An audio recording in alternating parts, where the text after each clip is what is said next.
No friends? Think your teammates are at fault for you being champ too? Want to rank up all by yourself while carrying your team every single game? Well, today I'm here to change that. Well, not that first thing, seeing as you do play Rocket League, you're kind of screwed there, sorry. But by the end of this video, I can guarantee that you will see the ranked solo queue experience with a new perspective, and I'm even going to be telling you guys about my secrets for solo queuing that I've never told anyone or released before. These 3 huge tips will make you a better player, gameplay, and mentality-wise. I've been solo queuing since I started playing this game, seeing as I enjoy focusing on my self-improvement, and I definitely have friends. Don't believe me about that. And playing with and against various people of all different types of playstyles and skill levels. For the past few seasons, I have reached GC very easily.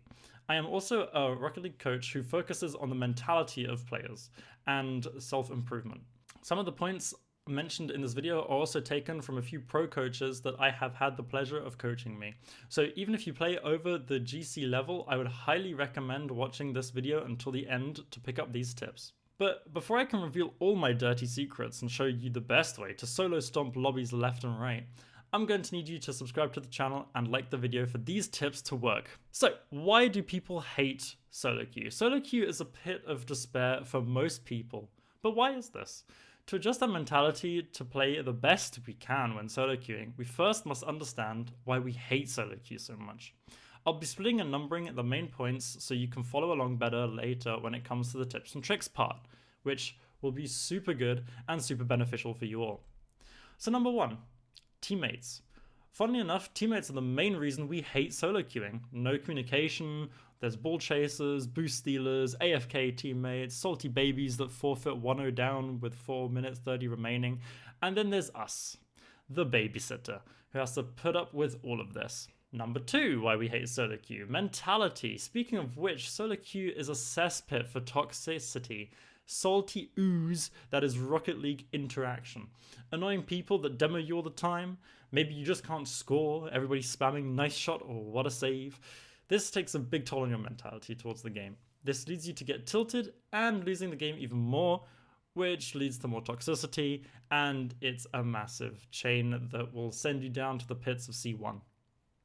Number 3, self-reflection. On the subject of mentality, tilting can have a huge effect on your own mentality as well, as I've just said. This can also be very frustrating as you think you don't play well or you're not understanding why you're losing games. This ends in a downward spiral and you might find yourself becoming the very teammate you despised so much at the beginning of your rank sessions. So now that we've gone over the bad parts, it is time for you all to hear my top secrets for being a great solo queue teammate and how to have more fun while playing and more chance at winning lobbies all by yourself. It's all going to be coming down to these tips and how you implement them into your game. A disclaimer before we start, if you do not practice or actually do these tips, then I can't help you. So make sure you pay attention. So number 1, teammates. So I talked about how teammates were toxic and everything else, and teammates in solo queue are a lottery. That I can certainly agree on. They're a very inconsistent teammates, and sometimes you don't really know who you're going to get. So here it comes. Tip number 1. Make sure you're playing with your team and not against them. Well, that's kind of obvious, I might hear you saying. So let me explain.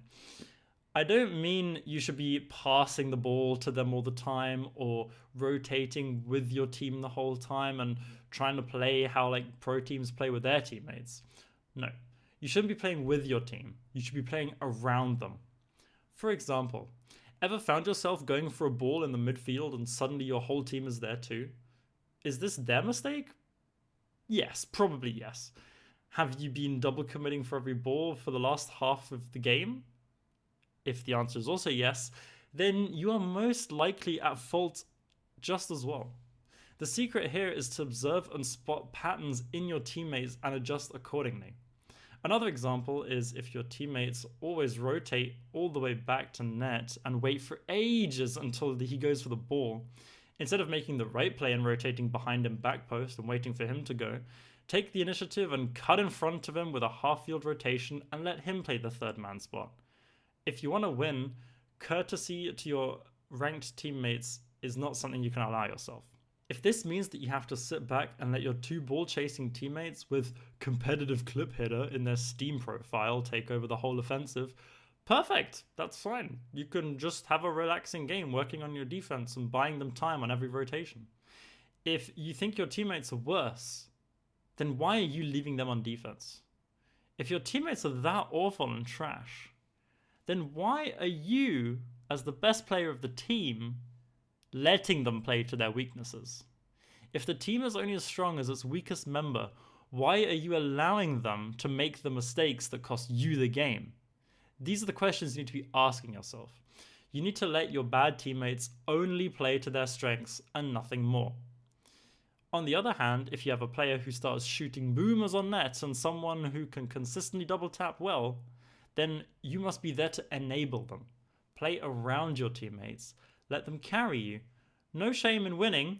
It's ranked, so winning is the most important thing. Let's move on to number 2, mentality. So I touched upon toxic teammates and AFKs in the previous segment, and this is going to be a very hard part to get through. So I'm going to rip the band-aid off and just tell you to shut up. Yeah, just you heard me, just shut up. Stop typing. Number 2, tip number 2, secret tip number 2. Ignore or turn off your chat and just focus on yourself. Think of it this way. You can't get tilted if you don't hear or see anything that can tilt you, right? If it's hard to ignore chat, then just turn it off. If you find yourself stopping in the middle of the game just to type something back at the guy who's just called you something or said something to offend you, then just don't. I would recommend tactical only chat because communication on those kickoffs and other parts of the game are still important. You wouldn't know how many GC2s still don't know that left goes in ranked, but hey, that's why I got it and defending. But if you do this, don't turn into those people that have chat off in their name. This is a very important grey line that we're going to walk across. Do it for yourself and not to show others how fed up you are. This is a toxic trait and this is what we're not going to be doing. Focusing on yourself also means focusing on your own gameplay and not putting all the blame on your teammates. This plays into the self-reflection aspects of the video, so let's move on to our last and most important segment of the video. Segment number 3, self-reflection. When it comes to self-reflection and improvement, it's important to be neutral when it comes to the way you see yourself. This is the biggest thing when it comes to self-reflection, and this is also tip number 3. Criticize yourself and put your ego aside. Now, I'm not saying you have to be super hard on yourself, just a little bit. A great way to practice this is by watching your own replays back and seeing what you could have done to prevent the opponent from scoring or to make sure your team could have secured that goal. I'm planning on making a video on how to go over your own replays in detail and how to become neutral while watching yourself play and what to look out for. So if you guys want to see that, don't forget to stay updated by subbing to the channel. It's super important when you watch your own replays to go back and see a situation where you could have changed something about the game. If your teammates are at fault or they miss a clear or something, look at where you were on the field. Were you in the correct position? If it doesn't happen right before the goal goes in, then maybe rewind a bit back. Maybe you made a clear into the middle that then got the opponents the possession so they could start on your teammates. Theoretically, it's their fault for not saving the ball, but you could have still done something better. This is the mentality switch we're going to have to make if we want to improve ourselves, and especially when you want to improve by solo queuing. So, after all that, I hope you guys find a better sense of why you should solo queue, and how it actually can help you improve by you becoming a more flexible, knowledgeable, and skillful player.